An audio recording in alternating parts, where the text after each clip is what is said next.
Finish liquid স্প্রের সৌজন্যে বিশেষ আয়োজন ব্যস্ত খামারি।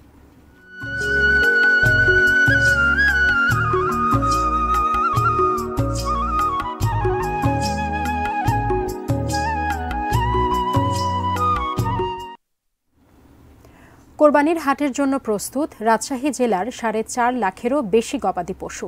প্রাকৃতিক উপায়ে স্বাস্থ্যবান পশু লালন পালন করেছেন খামারিরা।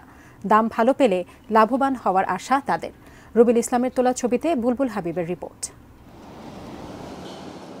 রাজশাহী জেলায় ছোট বড় মিলিয়ে 1,500 পশুর খামার, তার মধ্যে অন্যতম নাবা ডেইরি অ্যান্ড ক্যাটেল ফার্ম।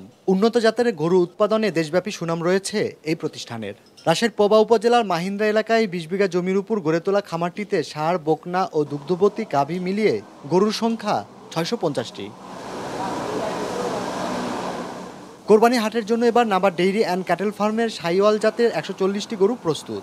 250 থেকে 700 কেজি ওজনের গরুগুলোর দাম প্রত্যাশা করা হচ্ছে 1,35,000 থেকে 4 লাখ টাকা পর্যন্ত। খামার কর্তৃপক্ষের দাবি, প্রাকৃতিক ও নিরাপদ খাবার দিয়ে গরু লালন পালন করা হয় বলে এ খামারের গরুর মাংসে চর্বির পরিমাণ কম এবং মাংসের গুণগত মান ভালো, তাই তাদের গরুর চাহিদা দেশব্যাপী।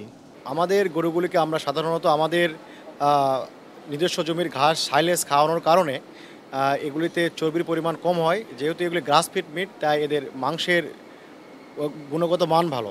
এই কারণে আমাদের এই গরুগুলির চাহিদা সারা দেশব্যাপী, যেমন ঢাকা, চট্টগ্রাম, নোয়াখালী, সিলেট, সারা দেশে আমরা আমাদের এখান থেকে গরু বিক্রয় করে থাকি।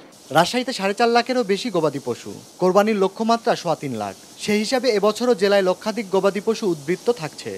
গবাদি পশুর খাদ্যের কিছুটা মূল্য আগের চেয়ে বেশি, এটা স্বীকার করতেই হবে। এবং তার পরিপ্রেক্ষিতে যারা খামারি পর্যায়ে যারা খামার করছেন, তাদের খাদ্য ক্রয় খরচটা কিছুটা বেড়ে গেছে। তাদের যেরকম গরু উৎপাদন করতে ব্যয় হয়েছে, সেই ব্যয়টা সমন্বয় করে তারা এই মূল্যটা নির্ধারণ করবে। Bulbul Habib, ATN news, Rajshahi. Finish আসলে একটা জিনিস, সস্তায় বস্তাপতা জিনিস, স্পার্টা চিনে ফিনিশ।